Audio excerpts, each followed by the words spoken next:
This is Find Your Dream Job, the podcast that helps you get hired, have the career you want, and make a difference in life. I'm your host, Mac Pritchard.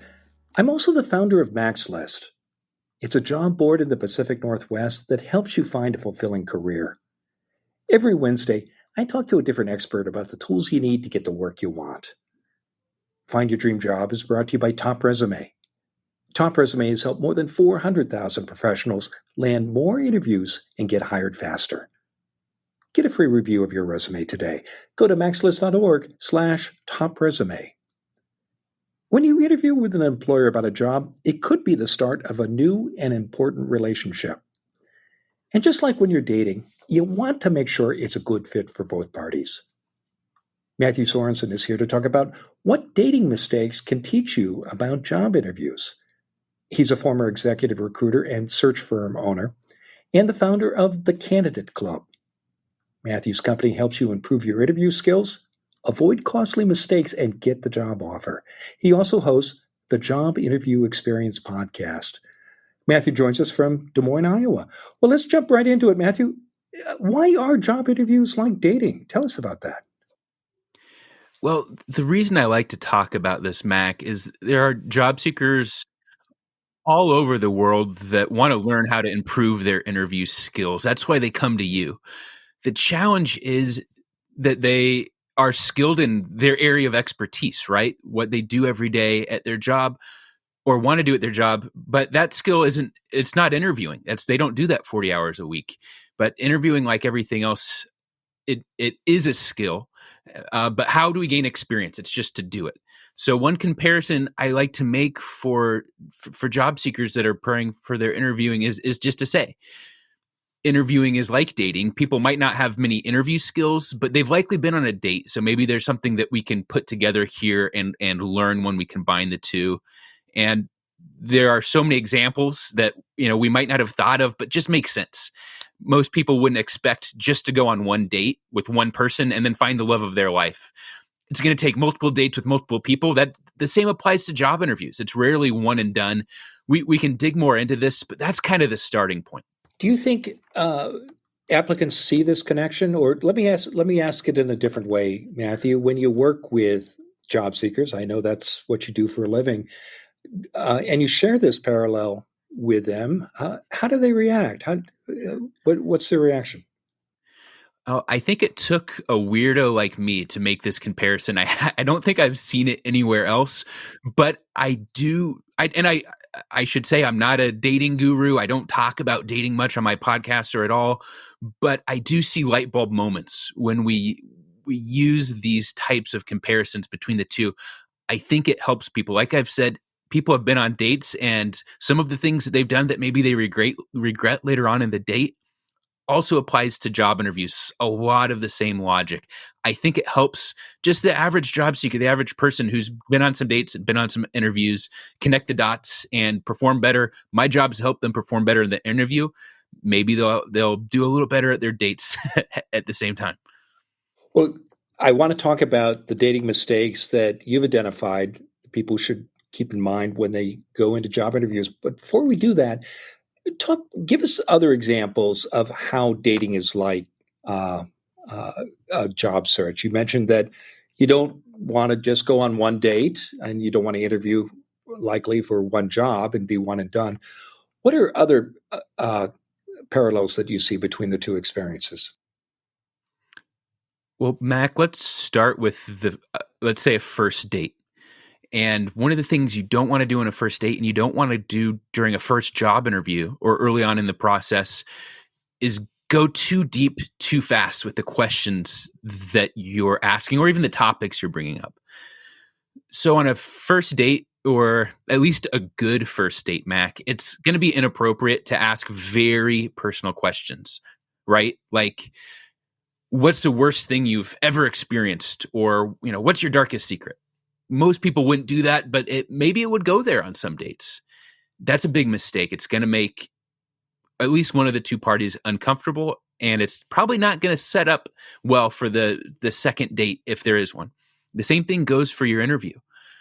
Job seekers make this mistake. You don't need to investigate what happened to the last person in the position. You don't need to ask that. Job seekers shouldn't ask about budgets or decision making, or maybe if it's a bigger company, what's come up in the headlines, good or bad. If say you're applying to a FANG company, a bigger company, don't a job applicant shouldn't ask, oh, what happened here? What caused that? What were people thinking at the company? So don't go too deep, too fast during your first interview. Be careful what types of questions you ask in general, of course. You want to be polite and professional, but especially in those early stages, don't jump in asking, say, what the salary is on your very first question, on your very first interview. That would be an example of a parallel between the two. So don't ask about salary. Don't ask about perhaps public challenges the company's facing or what happened to the predecessor. Are there any other questions you should avoid asking in that first interview? And I'm guessing it's probably a phone screen, which is not as formal as, say, an in-person or a Zoom interview. So here's a question I've heard a lot during interviews, sometimes first interviews, second interviews, and it seems innocent. It almost seems like a smart question to ask. And it's a smart question for the candidate to think of, but I don't think it goes over well with the employer. And that question is, what happened? Why is this position open? If you get further along in the interview process, you're probably going to learn why. The company might bring up why. Maybe it's just a brand new position at the company. Maybe they're expanding. Maybe it's a duplicate role. So now instead of one accountant, there's going to be two. But there can also be some baggage there that really it's not the candidate's business, at least during the first interview. Again, I think it's a fair question to think of. It's probably a fair question to ask, but in the situation of a job interview, especially early on, it starts things off on the wrong foot, kind of trying to dig, it almost seems like there's a little suspicion there, asking what happened. And it might be an awkward situation for the employer to have to explain, even if they're allowed to. These are all legitimate questions to ask. What's your best advice, Matthew, about when to ask them? Is it before an offer's on the table or after an offer's been made? If you have big concerns, maybe some red flags, something that is not a simple question, something that goes a little bit deeper. Not a question like, where will I be working? What's the culture like? Those are great questions. You can ask those at any point in the process. But there's something feel like you need to get to the bottom of. That is fine to have that professional conversation, but that would be later on in the process. Maybe that would be a third interview if you think it's going to be just two interviews. It could be your second interview. That's something you have to feel out. And the company might tell you during the process, our next interview will be here, or if you make it to the next stage, it will be a panel interview or with an owner or the manager. But later on is the right time to do that. And the question to ask yourself is, how important is knowing the answer to this question?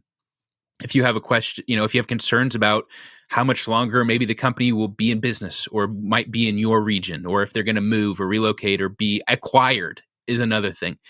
If you feel like you really need to ask that, go ahead, but wait till you feel like there's an established relationship. They like you, and maybe you're one of the few top candidates that you feel like are going to be chosen for the role.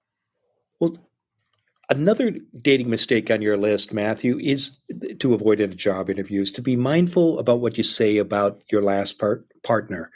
What do you have in mind here? I'm so glad you brought this up, Mac, because this is one of my favorite comparisons.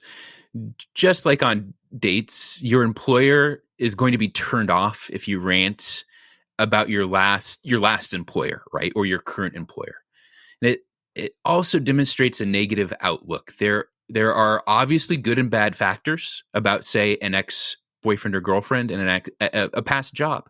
There's good and bad. So what type of person just focuses on the bad? But maybe imagine a first date where it's a nice setting. Maybe it's a little romantic, and the person that you're on a date with, the person across from you, just won't stop talking about their ex, the last person they dated. First of all, there's a lot of thoughts that will probably go through a person's head. They're not over this person. This person consumes a lot of their thoughts. And also, they kind of hate this person. then they start thinking, what would they hate about me? Maybe they'd think, I do that same thing. I always want to do that, or that sounds fun to me.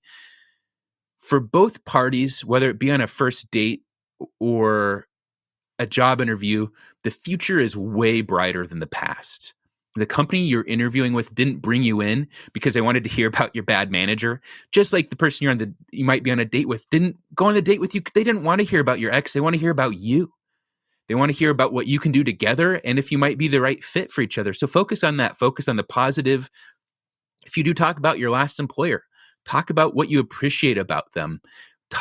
And you've probably heard this advice before. Don't say bad things about your employer during your job interview. I couldn't agree more. But that doesn't always get through to people, Mac. They still do it, right? And they've even said to me, I couldn't help myself. I had such a bad experience at my last job. I went off about my manager or my last boss or the company, drawing this parallel between maybe we've seen that on dates. Maybe someone has sat across from that person who all they talked about was the last person they dated. Hopefully that helps this concept click for some people and shows the benefits of focusing on the positive and focusing on the future together. Well, this is terrific, Matthew. We're going to take a break. And when we come back, Matthew Sorensen will continue to share his advice on what dating mistakes can teach you about job interviews. Stay with us. Resumes are like a first date. You need to make a good impression. Does your resume do this? Ask an expert. Go to maxlist.org/topresume. Top Resume will review your resume for free. Go to maxlist.org/topresume. Find out how you can improve your resume right away. And if you don't want to redo your resume yourself, you can hire Top Resume to do it for you. Go to maxlist.org/topresume. Now, let's get back to the show.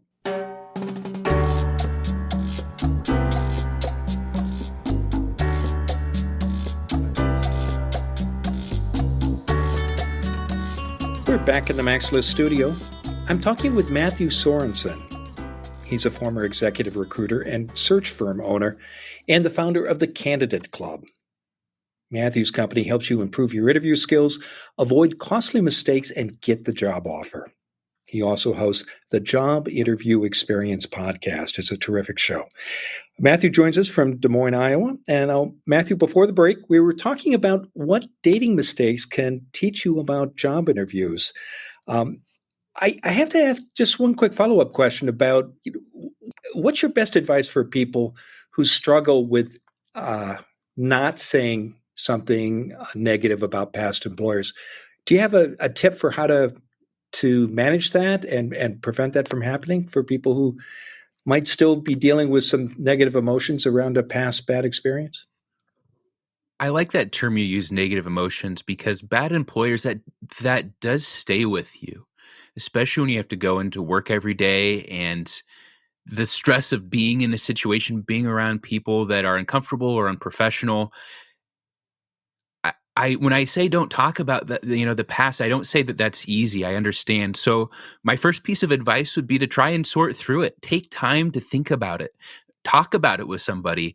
Depending on, if it was just maybe an annoying coworker who bugged you, some of that is you having to realize that, you were paid to be somewhere, and every job everywhere is going to have some coworkers that you don't quite get along with or rub you the wrong way. If it was unprofessional managers or bosses or things like that, people who really, abused their role or made the workplace uncomfortable, find the right way to sort through that, because, those things do stick with you. From there, just like how you should communicate with the person interviewing you, you should think to yourself, that is the past. This new job is the future. What you can do together will greatly fit this company. Hopefully you can find some reward in the work using those great skills that you have. So combining those two things, do take the time to think through it, sort through it, talk to someone about it, and then also think about what's next and leave behind as much of that negative workplace as possible. And then also, like I said, every workplace is going to have some things that are less than perfect. That it's work for a reason, right? That's why they pay you, because it's not fun. It doesn't feel like a vacation or a day out with friends. So also realize the balance of what you have to put up with, whether it be a long commute, rough hours, or rough coworkers. Those are all things that, although we wish they weren't around, and it's great for employers that can eliminate that, it's part of the reality of having to go to work and put in that time and get along with your coworkers. Number three on your list of dating mistakes to avoid in a job interview is to accept an offer with enthusiasm. What do you have in mind here, Matthew? What's this all about? So this doesn't happen with everyone. Some people get a job offer and they are thrilled beyond reason. It can relieve pain of maybe not having a paycheck, unfortunately, not having health insurance that comes along with the jobs in a lot of countries. A lot of people are thrilled beyond reason, but I've actually seen something before when making offers to candidates. And I can't say, that we see this a lot in the dating world, but Max, since I've decided to draw comparisons on your show today, why not end with one last comparison? And by the way, I don't compare everything about interviews to dates. These are really kind of the 3 points I have to help make some connections here. Imagine when a partner says they want to get serious or marry. After years of dating, receiving that, seeing a marriage proposal, a partner gets down on a knee and says, "I want to spend the rest of my life together. Will you marry me?" And the person being proposed to says something like, "Sure," or "Yeah," or "I guess that'll work," or maybe something along these lines. Uh, I have a vacation to go on. Can I let you know in 6 weeks? Once a job applicant has gotten through all these interviews, met with multiple people at the company, and learned what you need to learn about the company, they've invested time in you, you've invested time in them. So now's the time to decide before your offer if this is the type of company that you want to work for. Yes, you can negotiate, of course, but when you accept with enthusiasm. Be happy and make sure that you act happy. Candidates that get offers and give the yeah, sure answer, it just starts things off with the wrong foot in such an uncommitted and kind of uninterested way. Showing a little enthusiasm, showing that you care, it goes a long way and gets things started right. And by the way, Mac, I think I know why people sometimes have that unenthusiastic response, and I don't think it's not their fault. It's not that they don't care. A lot of times they have other interviews in their mind. Maybe they're expecting offers from other companies and they're just not sure if this is the best deal. I completely understand that. That's a frequent place to be in. I actually get a lot more letters than I used to about people who are getting multiple offers at once. So I can understand that tone of that lack of enthusiasm coming through because you have other things on your mind. You have other things, you have big decisions to make. So my advice if you're in that situation is, at least for the sake of the, say, the manager or the boss that's calling you or the recruiter calling you with this offer, do your best to at least sound enthusiastic so that they know that you do care about this offer and the company. And then maybe, within a couple of hours or minutes, you can sort through if this is the right direction for you. If you're uncertain or you're convinced that it isn't the right offer, should you say no on the spot, or in the absence of any other offer, should you just continue to play along until you get a better offer? I think I know what you're going to say, but I want to draw you out on this. I'm really glad that you clarified that because I did miss something here. Say that you do want to think about it, right? Some candidates, it's the job that, they want the first job that comes through, that's perfect. The first offer that comes through, that's great. For those that maybe have some other options, some other maybe interviews or offers in the air, here's what I would say to do. Still have enthusiasm. The enthusiasm doesn't have to be saying I accept. The enthusiasm would be, thank you so much for thinking of me. I'm so thrilled to receive this offer from you. Just be enthusiastic, be grateful. And then you can say something as simple as, I've given this a lot of thought, but it's important to me on all big life decisions to sleep on it, to give it 24 hours and then move forward with a concrete, solid response. Is it okay with you if I do that, if I sleep on this and then get back to you early tomorrow? A response, something like that, and you have to make it your own, of course.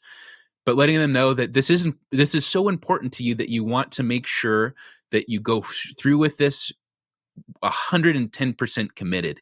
That's an industry standard. You can ask for 2 days. To me, it does get a little weird when people start to say a week or two. You know what that's about. At that point, a recruiter or manager will know what's going on, which is fine. They might wait if you're the perfect candidate, but if they need someone to get moving in the position soon, that then does put you in a less than ideal situation. Does that answer the question, Mac? It does. And I wonder as you talk if you can be equally interested and enthusiastic about two very different offers and might in that situation ask for a few more days or a week or more. Do you see that happen in your work with candidates, Matthew? I see it all the time. And and people ask me this question, and this is a question that I tell listeners. I tell them what I told you. I sometimes try and sort through some of the options.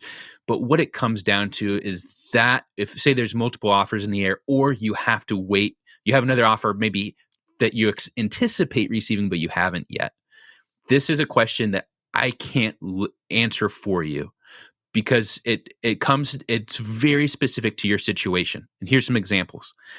If someone's in a position where maybe they're really low on funds, they need that income right away. Maybe they need health insurance. Maybe it's not the time in your life to take a risk and stretch this out for a couple of weeks to see if you can get a better offer. That's not up to me. That's up to you. But that might be a situation where it's better to. If there's a company that's, say it's your dream job, a dream company to work with, and you can't believe you got your foot in the door and you've had a couple interviews, but they haven't made the offer yet, that might be a situation to hold out a little longer. And then here's the last thing, Mac, that I think is really important, and it's why I'm glad you brought this up. There's something you can do that I've seen work many times because I've given this advice many times to listeners that write me. Say that you're in this situation where company A has made an offer, but company B is the dream company to work for. And maybe you've had an interview or two interviews with them. It's perfectly okay to do this. Write to company B. Again, that's the company that hasn't made an offer yet. Send them an email and say, hey, I have this situation where I've received an offer from a company, but you're actually my number one choice by miles. And then say in your email, I don't want to put any pressure on you. If this doesn't seem like the right fit, that's totally fine. But if you're as interested in me as I am in you, I wanted to let you know my situation and see if it would be possible to fast track this process. This is my timeline that I need to get back to this company. But really, my goal and my dream is to work with you because of the great things I think we can do together. That helps. It doesn't buy you more time with the company that made you the offer, but if you are in the situation where you think there's an offer incoming from your first choice, that that happens frequently, but they'll never know to fast track things unless you tell them. It's been a terrific conversation, Matthew. Now tell us what's next for you. The Job Interview Experience podcast is growing quickly. My goal for listeners is to give them real world interview advice. I put out episodes every week, listener Q&A, situations like this that I just described, and then my answer to listener questions. You can listen to me ramble about the interview process. There's pretty good content there, and then special guests as well. New episodes every week, so I'd invite listeners that might want to check that out to check out the Job Interview Experience. Along with the Job Interview Experience, I've also created the online interview platform Candidate Club, where I take that real world advice and condense it into several courses to help job seekers really work through and get hands-on with things like interview questions, cover letters, and about everything I think you need to see to feel confident in your upcoming interviews. Terrific. Well, I know listeners can learn more about the podcast and your other services by visiting jobinterviewexperience.com. And we'll be sure to include that URL in the show notes and in the website as well. Now, Matthew, given all the great advice you've shared today, what's the one thing you want a listener to remember about what dating mistakes can teach you about job interviews? Mac, both situations, they take experience. For people who are new to maybe going on dates or new for job interviews, you're going to be nervous beforehand. You're going to look back and maybe regret the way you said something or what you said. But remember to stay positive, be professional, be kind, but also be yourself. The right company or the right person, that person is going to like you for who you are and what skills you have. It's good to do great at your interview, but those little mistakes you make, like saying things like that, that's not a good company. That's not going to keep them from making an offer or for liking you. A great company and a great person are going to like you for you and what you can do together.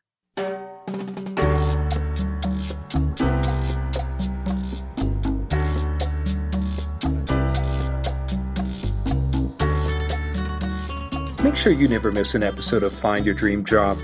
Subscribe to our free podcast newsletter. You'll get information about our guests and transcripts of every show. Go to maxlist.org/newsletters. Again, that's maxlist.org/newsletters. Next week, our guest will be Jackie Dunkley. She's an HR leader with almost 20 years of experience. Jackie is also the Chief Talent Officer at OnPoint, Oregon's largest credit union. Unemployment is at a record low, but the best jobs can still attract dozens or even hundreds of applicants. How can you get an employer's attention when this happens? Join us next Wednesday when Jackie Dunkley and I talk about how to stand out in a crowded field of candidates. Until next time, thanks for letting us help you find your dream job. This show is produced by MaxList. Susan Thornton Huff schedules our guests and writes our newsletter. Lisa Kislen-Berry Anderson manages our social media. Our sound engineer is Matt Fiorillo. Ryan Morrison at Podfly Productions edits the show. Dawn Mole creates our transcripts. And our music is by Freddie Trujillo. This is Mac Pritchard. See you next week.